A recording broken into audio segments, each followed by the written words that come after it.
Okay, so might as well start. This is Benjamin Fulford about to interview Simon Parks on February 2nd, 2019.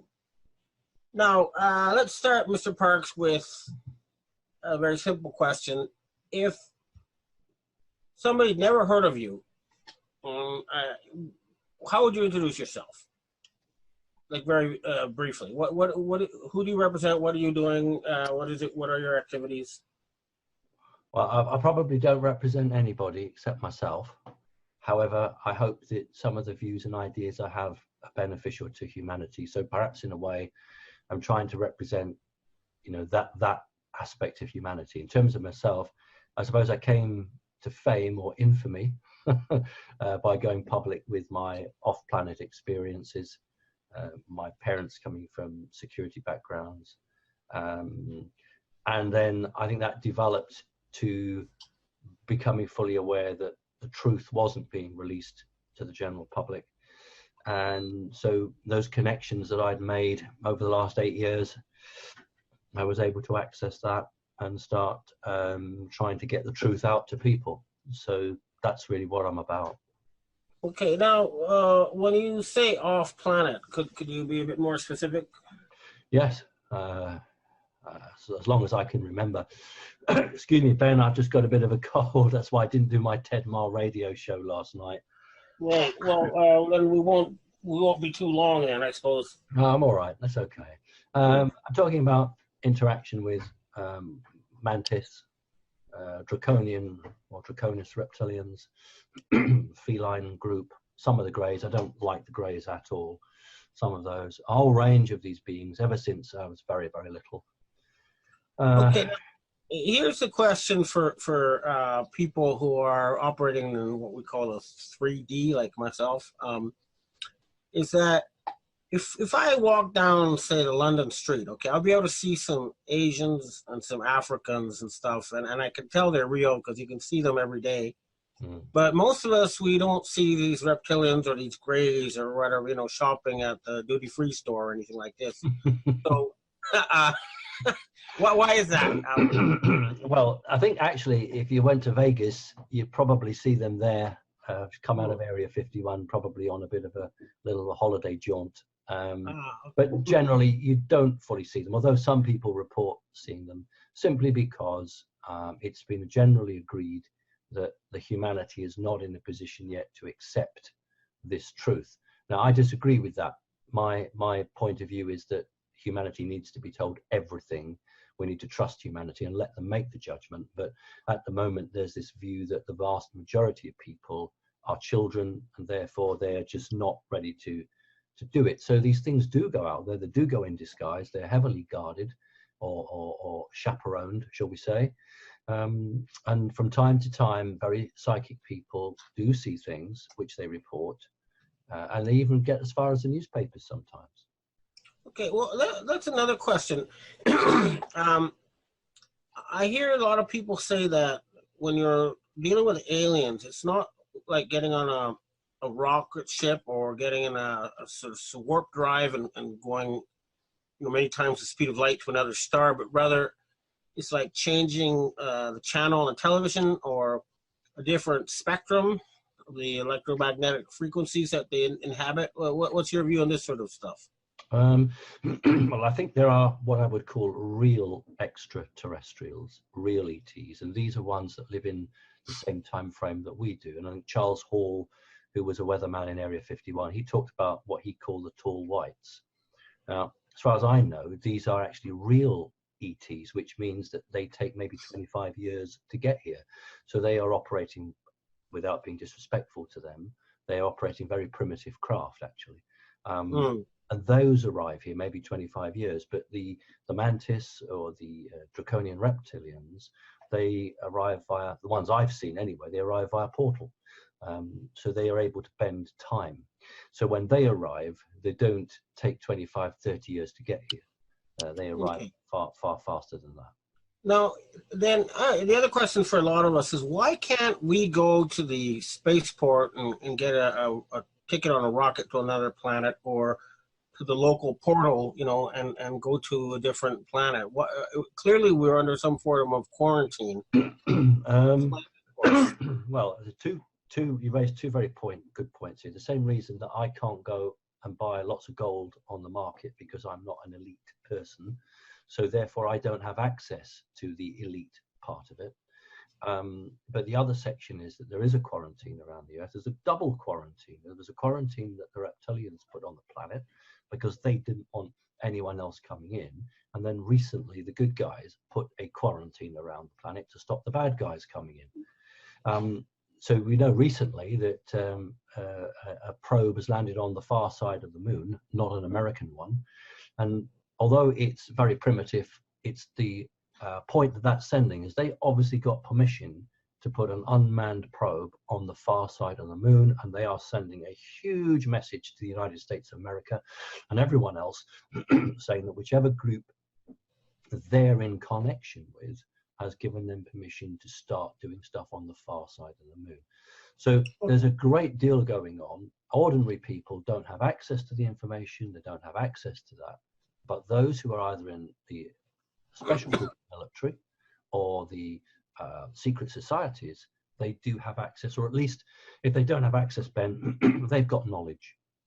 All right. Well, all right. Look, as you know, I don't usually write or talk about this sort of stuff because I'm trying to communicate with the people, you know, who have the more I don't narrow framework. Huge amount now either, for the same reason. But I will mention a few things that I've personally dealt with on this level since we're having this interview.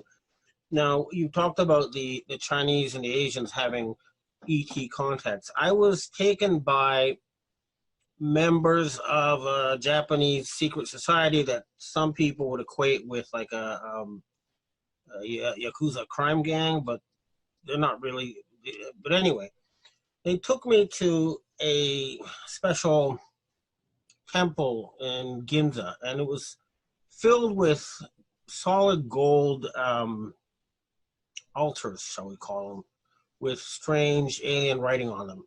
And these people told me they did contact with extraterrestrials, and they did it via certain ceremonies. But I personally did not, contact. I see any such extraterrestrials when I visited this place. However, also when a member of the Rothschild family and also the British royal family arranged a meeting with some gentleman from a group called the Dragon Family in Singapore. And he said that if you want to talk to China, this is as high as it goes. And the person was an Asian royal, and this person also claimed they had contact with extraterrestrials and they had extraterrestrial support, and that if necessary, they would, put the planet under a strict, rule if we, didn't stop our, destructive ways. Now, the other time I encountered such, again, it's always secondhand, okay? But there's one more time. The arms dealer Adnan Khashoggi, whose nephew was recently apparently horrifically murdered at the Saudi consulate in Turkey, Jamal Khashoggi, the Washington Post columnist. Well, his uncle, Adnan Khashoggi, is a very famous arms dealer who came up in the Iran-Contra scandal. Well, he sent a very beautiful young woman to one of my public meetings, and she sort of basically told me she'd been sent by him, and she was a honey trap, okay? A very beautiful one, too. But anyway, she told me that she had had her womb experimented with and been subject to all sorts of, strange treatment by beings that resemble what you read about as the Anunnaki, large humanoids. And again, this is secondhand. I didn't see the Anunnaki. But a lady connected to a famous arms dealer told me that they had experimented with her. So that's another, these are these little things that I don't usually put out there because they don't fit my, Sure. what I'm trying to do. But since you're on that area, I share you what I've learned. Oh, that's by nice. reporting. I think, to be honest, that when people move in these off-grid areas, then they will come into contact, or they will have information that comes their way, which is not for general.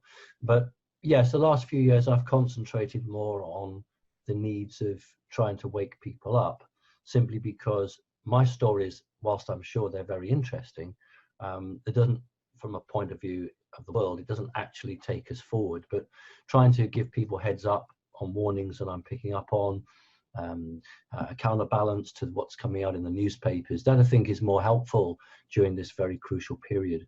Example, I don't want to be known as the go-to man on this, but somebody had found something on the dark web about 3-4 weeks ago now, which purported to be an audio recording of a very high current American politician torturing a child.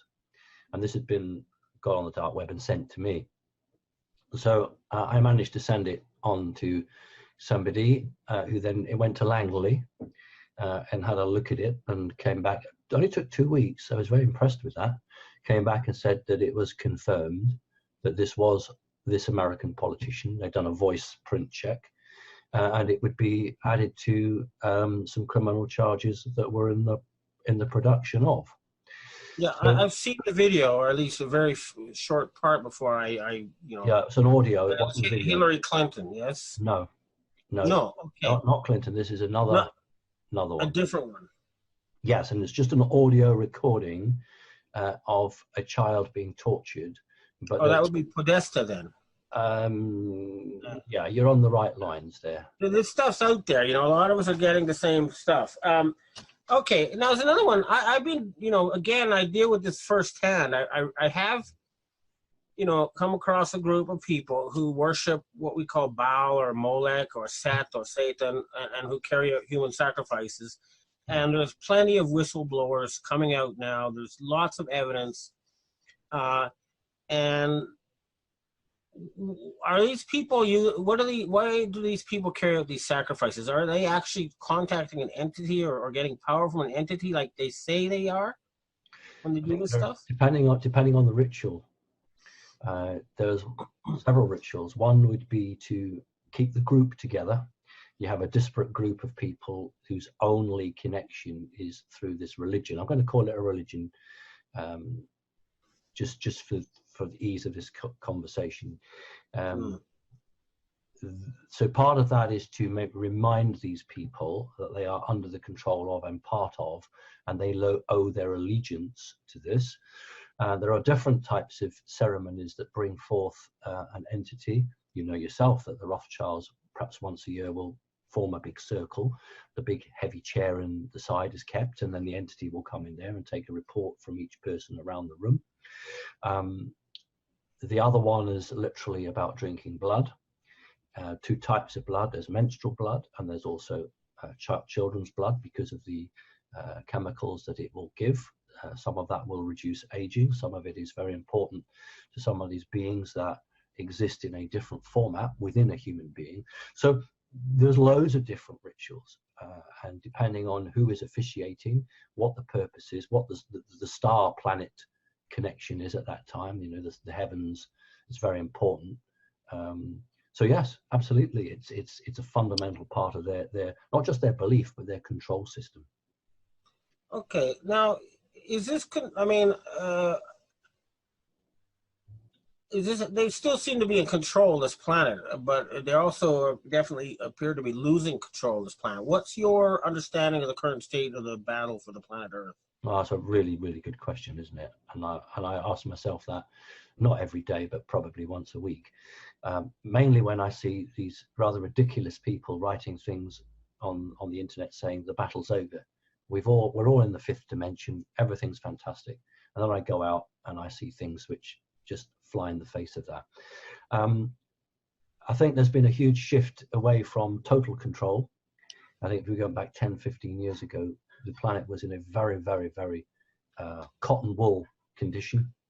We are now in a situation where key individuals, I'm not saying key individuals have been taken out, but what I am saying is key individuals are moving aside.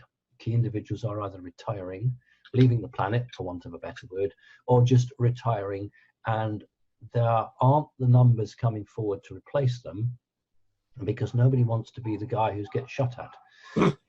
Also, there are a number of people in medium managerial positions who are now jumping ship, deciding that this is not the way forward anymore. So the top group are still there, they're still in control, but the amount of control they have is no longer total.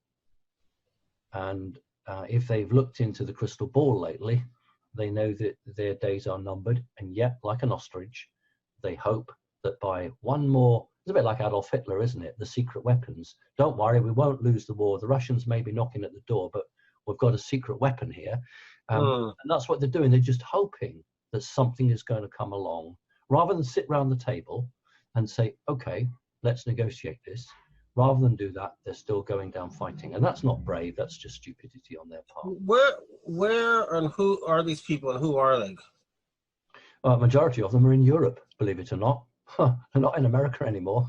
I think it was Donald Trump that said there was more evil in Europe than there was in China or Russia or anywhere else. And there's a lot of truth in that. There are a lot of European families who can all connect to one family, but they've all set themselves up and they've become demigods. They actually lost touch with anything around them, and they just think they rule like a king. So Europe's got a number of families. America, of course, has individual people now, not just groups, but individual. They're fractured. They're in individuals. Some of the major organizations that we would, like the Rothschilds, we would hold up. Actually, they're looking to reposition themselves. Certainly, the Rothschilds are definitely trying to reposition themselves. And then, of course, we have a small faction of a Jewish group, maybe from the Europe and not from Israel at all, Kazakhstanian area, who have their own vision of what the world should be like. So, yes, it's groups, but it's also individuals now. Yeah, I know that there's one concentration in the Calabrian Peninsula in Italy. I know Milan and northern Italy is another. And then, of course, a lot of the trail leads to Switzerland. And in particular, I've noticed a huge complex that used to be controlled by Mark Rich in Zug, Switzerland, where it seemed to be the origin of all this 30 years of, we got a nuke Iran type of stuff that was in all the world's news reports for like 30 years, originated from there. And that they were controlling both Iranian and Israeli politicians while making it look like they were, mortal enemies. And they seem to be losing that plot too. What's your take on that? I mean, well, I've always said to people, ask yourself why Switzerland is never invaded. Why does nobody ever declare war on Switzerland? And it's not just because that's where the banks are, it's because that's where the powerhouse is. And people who are declaring war or fighting know that when they come out of the war, they're going to, under this paradigm, they're going to need that organization. They need the support or the cover of that organization. And so that has actually almost been in a political war with Strasbourg in Europe, that considers itself the country or the center of Europe. So you have these sort of interesting power plays between politicians in Strasbourg and the old blood, if we can call them that, in Switzerland. And the puppet masters have to have some location. And I think that things are playing out now where a lot of these organizations that were manipulated are now saying, we don't want to play the game anymore. So the people are still there. They're still there in their power and position, but maybe their influence is reduced dramatically. Well, that's my take on it. Yeah, I mean, I did notice, okay, we had a lot of royals abdicating. I think Netherlands, Belgium, Spain, now in Japan. And then we had a pope quitting. What do you know about this? I used to do pictures of the Pope when he was just about to, the old Pope was about to give ground, and I showed pictures of him and showed how his physical body was deteriorating and changing. There are only so much things you can do to an individual like that to keep them actually ticking over and working. if you're threatened with a legal prosecution, or not in the typical sense of being taken to a court, shall we say, but in a different form, a lot of these people are told resign and we won't take action against you or leave your position. Because I had this on the radio show where I was saying that I do understand there are some indictments that have been opened and they've been acted on, but not in the public eye. And I understand that, but I want public involvement, because if it's all done behind doors, there's no confirmation for the public that the good guys are winning. It's no good key players suddenly disappearing off the earth as if by magic, and yet, you know, people are still going to pay their taxes. They're still going to by the system. So Ben, what I'm saying is that what I'm asking for when I do my radio shows to the people and to the universe at large is for people to begin to see the good guys practically taking action. I couldn't agree more. I mean, we all want to see them, you know, in handcuffs in a Nuremberg style tribunal with the whole world knowing exactly what they did,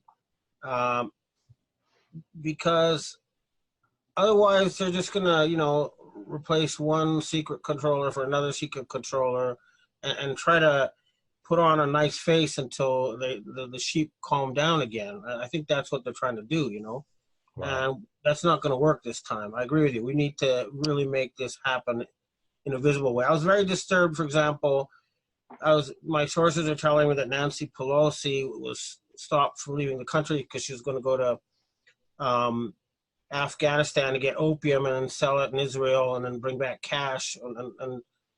And I was thinking, well, all right, if she's going to do that, why isn't she in handcuffs? Why is she still sitting there, you know, doing power plays? Why hasn't she been put in jail?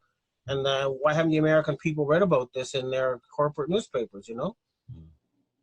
And a lot, I mean, there's many things like that, of course. We all know about the Uranium One and Hillary Clinton, but somehow the public trials haven't taken place. Why do you think that's the case? Who's blocking it now? I mean, I'm dealing with, I actually have people who can actually take action, but we need to know who exactly to target. Right. I believe it's about the nuclear option. I don't mean the nuclear bomb. Once that decision is made, there's no going back on it. And it becomes an exchange of actions. Whilst both sides are just tinkering around the edges, there isn't a full-blown in-your-face war. There has to come a point, because President Trump has only got a year left, whether he stands or not, I'm not convinced he would restand again, but he's got 1 year left. If it doesn't happen in 2019, Ben, I don't think it's going to happen. I think it has to be this year, because no other way will the positions of power be more equitable. In other words, the balance of power on the planet has never been so near equal as it is as we speak. There are key players who could easily be arrested tomorrow. The only reason they're not must be that the network they control is still incredibly powerful. And that network can bring down a country, not a government, but a country economically. And so I can only imagine that whoever is the good guys are still holding back because they fear the retribution once they start those actions. And that's bad, because you know, I think of the days of the French Revolution. The French had a supposed revolution. All the rich people supposedly had their heads cut off. All their chateaus, their grand houses were taken. Then the common people got together and said, we don't have any money. I know, let's sell all these chateaus. The only people who could buy the chateaus were the very families who'd been dispossessed in the first place. So they sold the chateaus right back to those very rich people who then came back. What was the point of the revolution? It did nothing. And that happens time and time again on this planet. And I 100% share with you that there will be a vacuum created at the moment of revolution.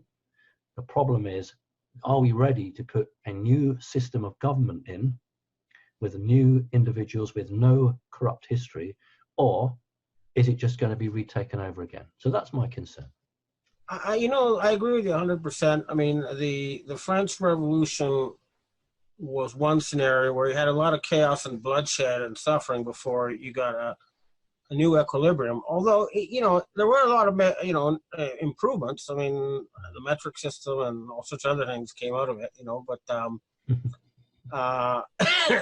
but yeah, it's not the ideal we want to follow. Not at all.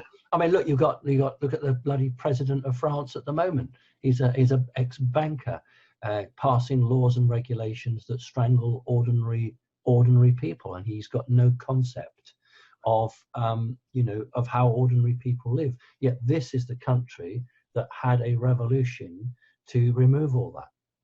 So that's what I'm saying, that they're very clever. They're very clever, and they bring it in. And I still truthfully don't understand why an organization in America that has the backing of the vast majority of the military, has the backing of maybe 35 to 40% of the CIA, maybe 75 backing of the National Security Agency, why those people aren't now moving against those very, very corrupt American people. All right, I think, all right, there's a couple of things there. One is that they all agree that the current system isn't working, but they still haven't come to a consensus on what to replace it with. And there are several factions that are pushing. Like the Chinese are saying, it's our turn to be the center of the world. We're always the natural middle, and look at all the great things we're doing with our one road, one belt thing, and we have a better system. And then you have the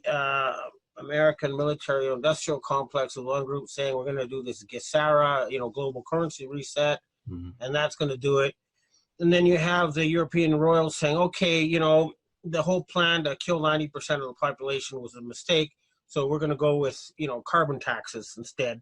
And these seem to be the three big factions duking it out right now, as far as I can tell. And again, I've been trying to,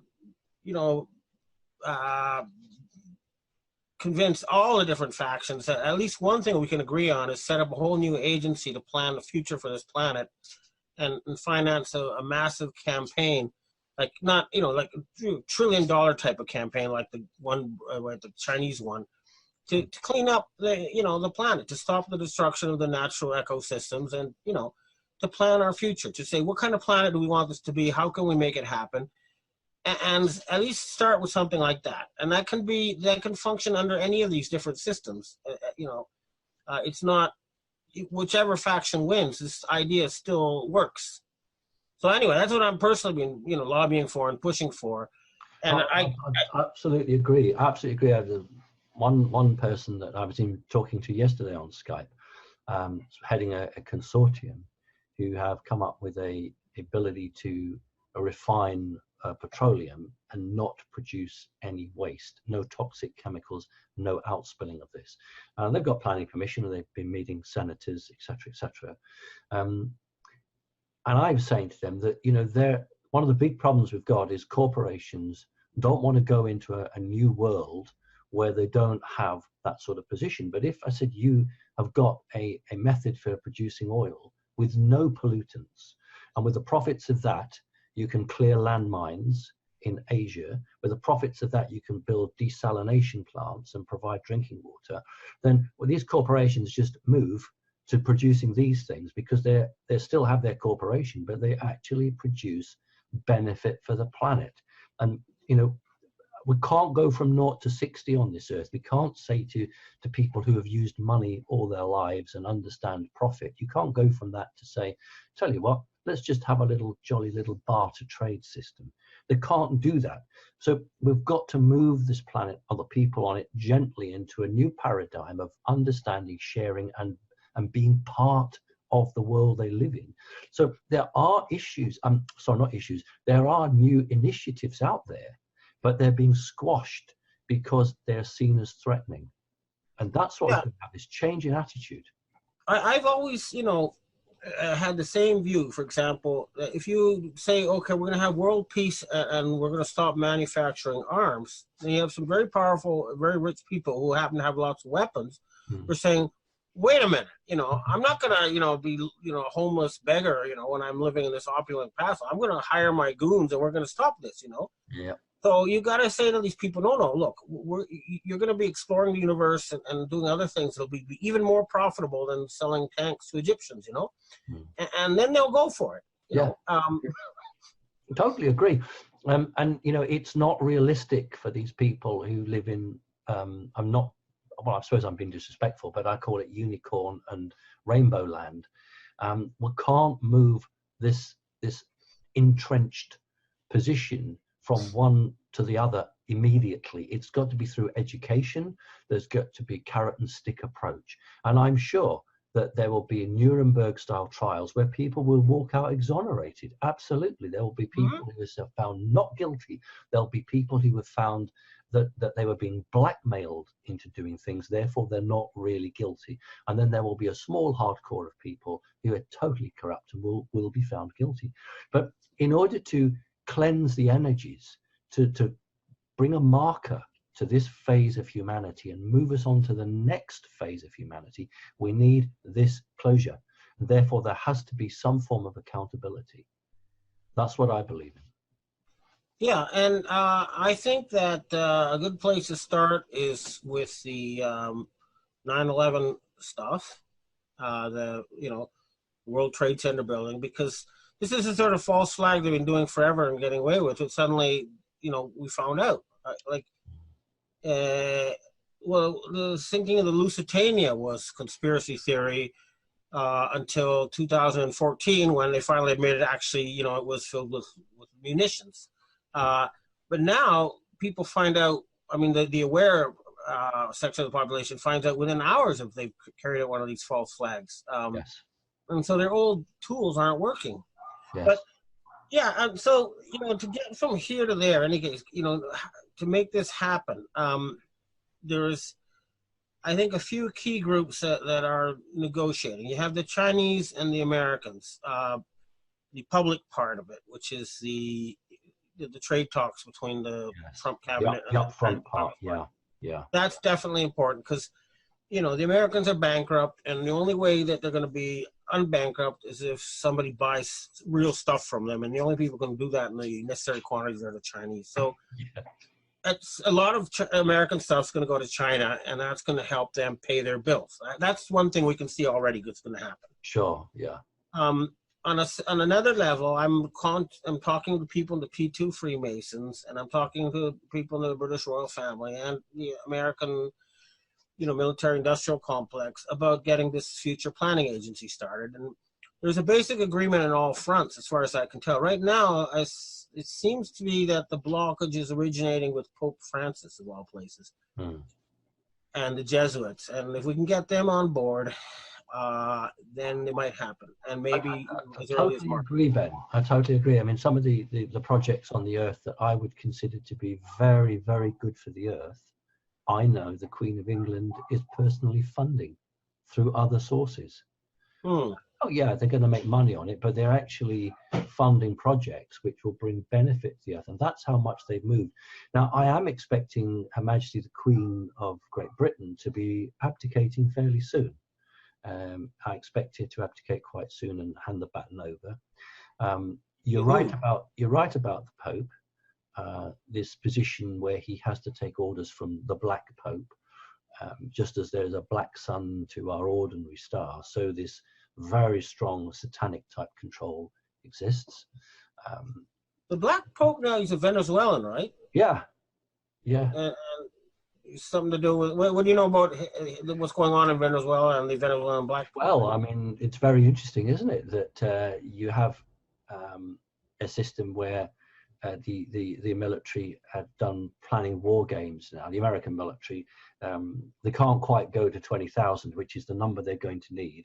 There's no good just dropping 5,000 of the 82nd Airborne. That's just not going to work. That's a snatch operation. But from what I've been told, the minimum figure is 20,000 boots on the ground they're going to need. Now, it's not just politics. They are clearly looking at a whole range of things. Venezuela has such a huge potential economy. The rare minerals and metals sitting under that country, the fact that it's the third or fourth or fifth largest stock exchange in the world. And not to mention the world's largest proven oil reserves. Absolutely, yeah. And of course, as it's got this very interesting guy who's like what do you call him, an Alabama tick, dug in strongly there. There is a lot of power play going on there. But I'm surprised that the Vatican hasn't broken and become a total separate entity and tried to negotiate on its own behalf. That's what surprised me. I'd expected the Vatican to see the ship is sinking and therefore to negotiate as a separate entity, and they're still not doing that. No, they're not. No. You know, when I went to Italy to visit the P2, I mean, they took me around behind St. Peter's, and they clearly had the run of the place, Vatican City. Yeah. And they made it very clear they worshiped the Black Sun and they weren't Christian, you know. Yeah. And there they still are. And they seem to think that their orders came from Switzerland. But they're still in physical human bodies, and they still have to exist on this planet. Therefore, they can be engaged with. And, you know, they've got to make some move. You know, from the alien point of view, if you have a race of aliens that are not very beneficial at all, they're very evil, but they're in a one-way street. And they have the technology to look ahead into the future and say, we're in a one-way street, we're going to hit the wall at some point. Don't we think we should be trying to get out of this? And so this is what we're seeing, but we're not seeing, in my opinion, a coordinated effort. We're seeing one or two people trying to open negotiations, and their board of directors has given them the okay just to open up tentative discussions. They've not yet got the full authority to sit down around a table and really go for it. And that's what they've got to do. This game playing, they can't go on with this, Ben. They have got to sit down and say, right, let's cut a deal. Because if they don't, they literally will be strung up and hung from lampposts. That is the way it will go in another 10, 15, 20 years, less than that. I would say less than that. We've already seen, I mean, John McCain and George Bush Sr. are gone, and I'm pretty sure they didn't go voluntarily or naturally. Yeah. And I agree. But that was all done quietly and behind closed doors. I'm talking about a time when it will not be done quietly. You know, one of the things about Adolf Hitler, now I've mentioned him already, but it's a very interesting way to look back. One of the things that really terrified Hitler was images of Mussolini being strung up and hung and the public kicking him and throwing things. And the same thing happened to Saddam Hussein almost, certainly to Gaddafi of Libya. So there is a history on this planet. Once the mob turn against an individual or a group, there's no stopping them. So it is better to engage now. It is better now to have a gentle handover, surely, than to keep this facade up. You know, that's yeah, and you know, I've been pushing that, like saying, you know, there was a group of you know, rational, well-educated people who were part of the old system, the functioning and benevolent part of the old system, who want a smooth transition that's good for everybody.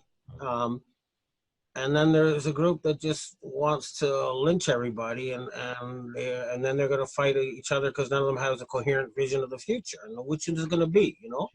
Sure. Exactly. I mean, you talk about food shortages, power shortages. That is exactly the way. That's what would happen if this place was just torn apart like that. And that is not the way to manage a planet. That's not the way to do the best for the human race. It has to be negotiated. Yeah. There's another thing I want to ask you about is we're having lots of indications something's scheduled for May. We have a new emperor in Japan, and we have Israeli elections in April. The prime minister of Belgium was going to quit, and he was told to wait until May. I think Japan's Prime Minister Abe, he's a brainless fool who just reads scripts, but they're trying to keep him until May because nobody wants to, you know. Are you hearing about something that they're trying? I'm also hearing that there may be an election here in my country, in Great Britain, in May. and this is something that's been talked about under the table. It's not even made it to the newspapers, but I am seriously hearing a possibility of an election in Great Britain in May. I'm also hearing of possible earth movements, some sort of earthquake or something around about that time. Now, whether that's just coincidental or I just don't know, but it seems to be that May is going to be a change of one energy to another. So yes, I'm picking that up as well, Ben. But I'm also getting the feeling that it's going to be the old regime trying to survive by offering limited reforms in May, and that we need to see something bigger and more radical before that time, possibly in March. That's why I talked about the French Revolution. That was my point. I think that it is all down to the US military, bottom line. That's what it's down to. They're the only organization on the planet that can bring certain key individuals to answer questions and are strong enough to resist anything within the United States trying to spring them. And if the military don't do it. When I first contacted the U.S. military about this stuff, they were telling me that the private armies, like Blackwater and stuff that had been built up by Bush, made it impossible for them to, at that point, to do anything. And I suggested that they, ally themselves with the Chinese and the Russians, and then they would have the power to do so. And as far as I can tell, they are connected at that level. The militaries of China, the U.S., and Russia are on the same page. They're all from this planet, and they all want to protect this planet. And I think they're doing it. I think it is happening.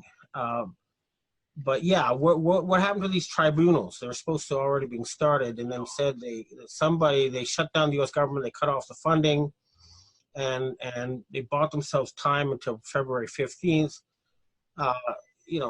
What's going on there? I think there was a serious financial threat, and also it looks like the old regime, as far as I can tell, they announced the reopening of the government for 3 weeks. The same day they announced that people weren't going to get the tax refunds they thought they were. So it looks like they, put their hands in that piggy bank to keep themselves going for a bit longer.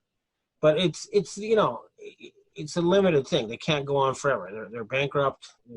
I agree. I think what Trump, from what I'm hearing, is that Trump gave into it because his advisors said, if you order a state of national emergency now, the public won't think you've exhausted the diplomatic side. They'll think it's not right.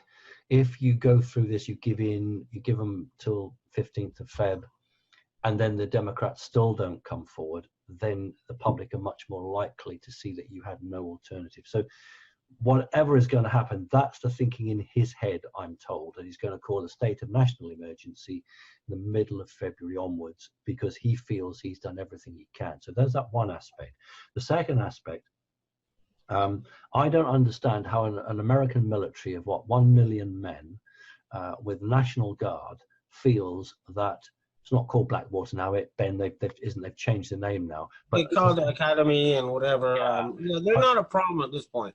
I was talking about many years ago. Yeah, you're right. But now that's not the issue, because the military could probably control 75% of the states of the US, I would think, easily. So I don't understand what the issue is. They just should get on. The issue is that they won't get their paychecks.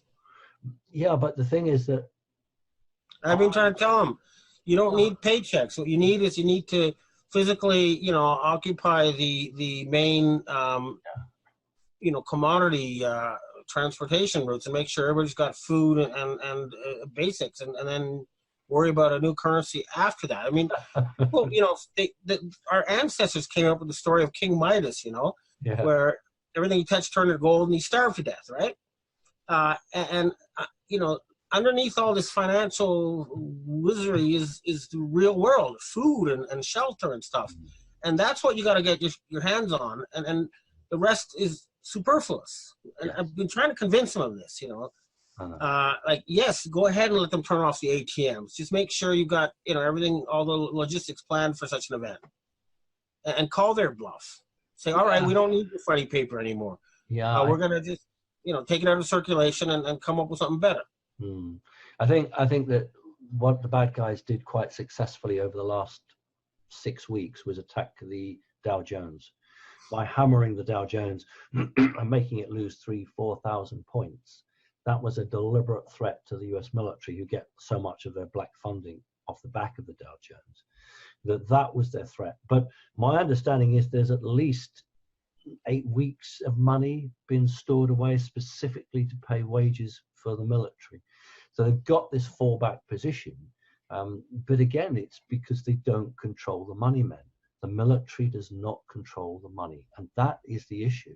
And if we don't do it in 2019, Ben, then honestly, I don't see how they're going to do it at all.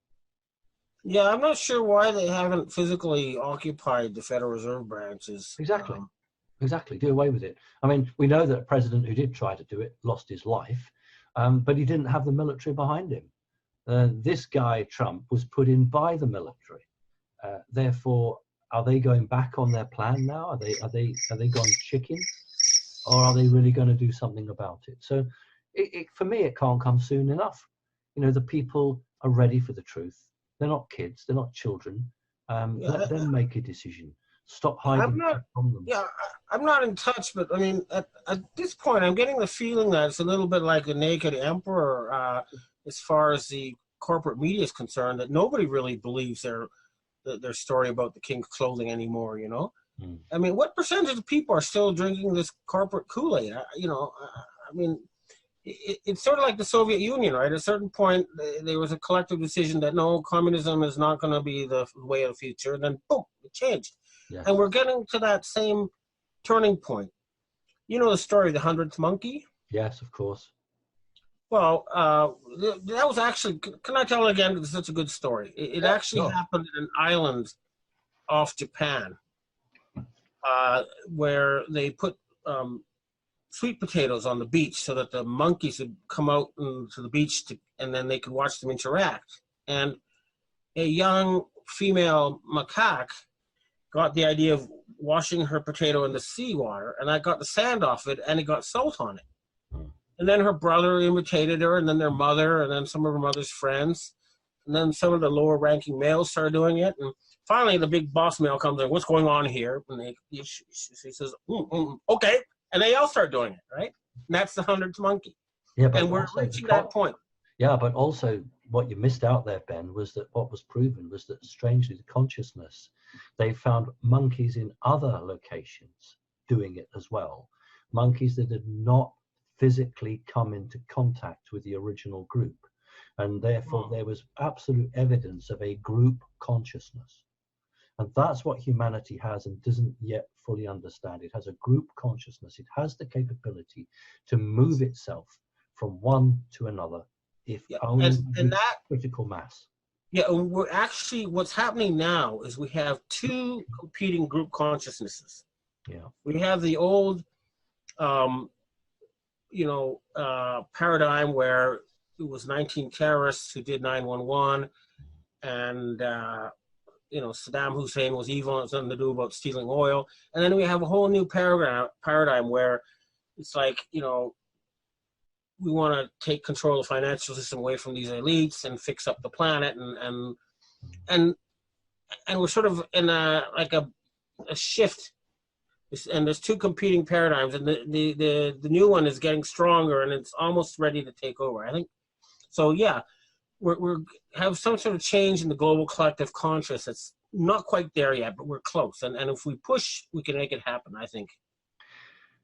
I totally agree, but I know that there are only two ways that it can happen. One is hundreds of thousands of people taking to the streets, which is not in their interest, because as long as the ATM machine is working, as long as they can sit and watch the football match, and as long as the store selling burgers is open, they won't do it.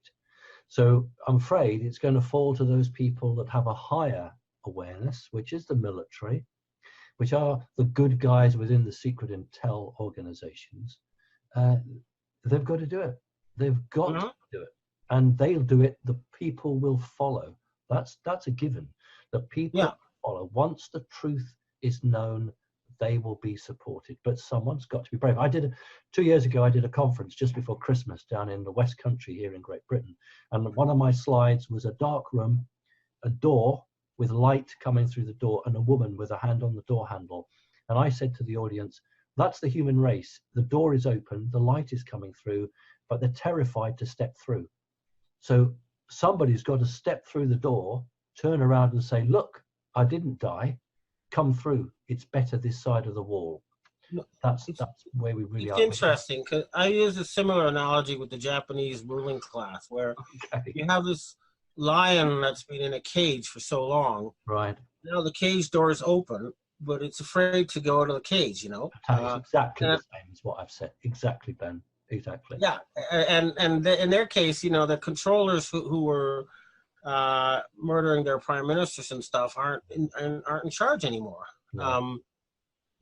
You know, and the Japanese can actually, you know, they had a very good system. I came here originally to study their system because they had decades of double-digit economic growth, and they had the lowest gap between the rich and poor in anywhere in the OECD. I came to study this system, and it worked. And then the Americans forced them to dismantle it. And now they've had 20, 30 years of stagnation. And the Singaporeans are still using that system, and they're as rich as anybody on earth. And the Chinese, you know, follow that system, and they've done very well by it too. And I'm saying we take the best practices from around the world, and we use them, and then we keep tweaking based on what actually works, and let's start fixing up this planet. Yeah, I mean, you know, what always drew me to you, Ben, was the intel that you had was very close to what I had, although they were coming from somewhat different sources. Mm-hmm. And to be truthful with you, when the White Dragon Group can connect with some of the military in the US and some of the other groups, then you've got this movement. I've spoken to both Red Dragon and White Dragon groups, not face to face. It's been on Skype, I have to be honest. There is some coming together here, but one group is very much into profit and control, and one group is much more about rebuilding. But unless across the world, different peoples with different languages, unless they can all find a common thread and cause a peaceful revolution, then it's not going to be done in an organized fashion. And if it's not done in an organized fashion, we could be thrown into the dark ages. And that's the threat here. And the reality here is that ultimately we're all living a lie to a lesser or greater extent. And I think that the time has come where I'm personally sick of it. One of the reasons 8 years ago I went public with my story was because I was just so saddened and infuriated how anything along those lines is just bottled up and kept quiet. And I thought, no, people have a right to know. They have a right to do their own research and to learn. And, you know, we are being treated as slaves. We are slaves, and the public don't accept that. They think they're free. They see the slave as a black man picking cotton, and they don't understand that there's a very clever operation on this planet, and they are paid slaves. And, you know, perhaps some of them are happy doing it, but most of them are not, Ben. And so no, I want to see change because I just believe in fairness. That's it. And, you know, I think we've going to use up an hour, which is stretching things for people, especially in this internet age. But I'd like to conclude by asking you what you think of the idea of a jubilee and a one-off write-off of all debt, and then a one-off redistribution of assets, just especially ill-gotten assets. Like a reset. It's like if you don't mow your lawn every once in a while, it stops being a garden, it becomes a jungle. Sure. And we need to do that with the economy. Every once in a while, you have to rebalance things. And right now, things are sort of kilter with like 0.1% of the population owning more than 90%. And that's killing the goose that lays the golden egg, even for the 0.1%. I agree.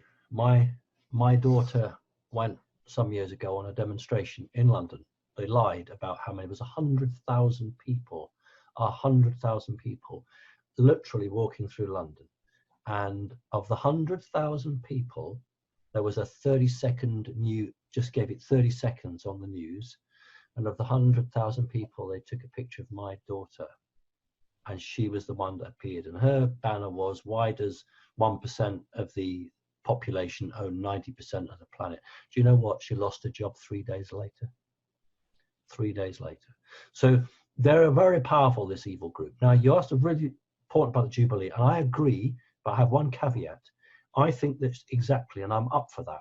But my caveat is, there's absolutely no point in giving money to people to bring it all to balance and then to let it go to rot again.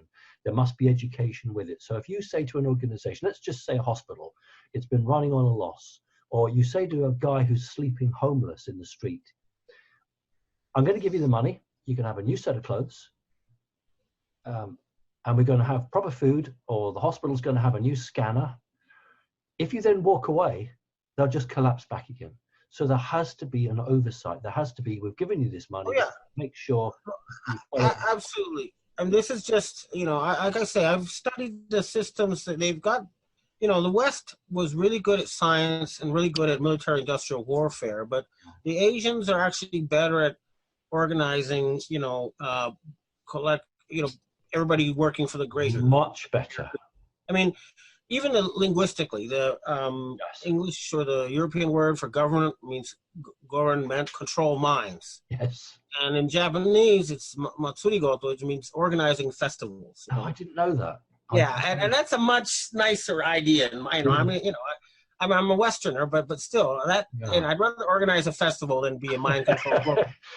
Look, there's what I call King Solomon's gold. That's because I'm very connected to the old times. I call it King Solomon's gold, and it's time for that gold to come out of the caves, and it's time to use to rebalance the system. Yes. Yeah, and I have been offered the chance to use the Manchu gold, which is, I'm not sure, it's $300 million worth, which is in the vaults in Basel, Switzerland, and use it to start this future planning agency. And I've been lobbying everybody, let's do it. You know, that's a real here now concrete way to get the ball rolling. You should. And this doesn't, you know, upset any of the existing power structures or organizations. It's like when the Chinese went away from communism, they didn't dismantle the state-owned companies. They built new stuff around them. And so it wasn't like a huge social dislocation like we saw with the fall of the Soviet Union. And we're saying the same. Or to quote the Canadian marijuana farmers, let's overgrow the government. That is brilliant. Look, listen, it's been fantastic to speak to you. Yeah. As always, we agree 100%.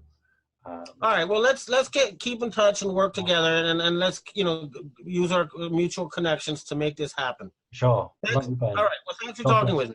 Take care. Bye-bye. Yeah. Bye.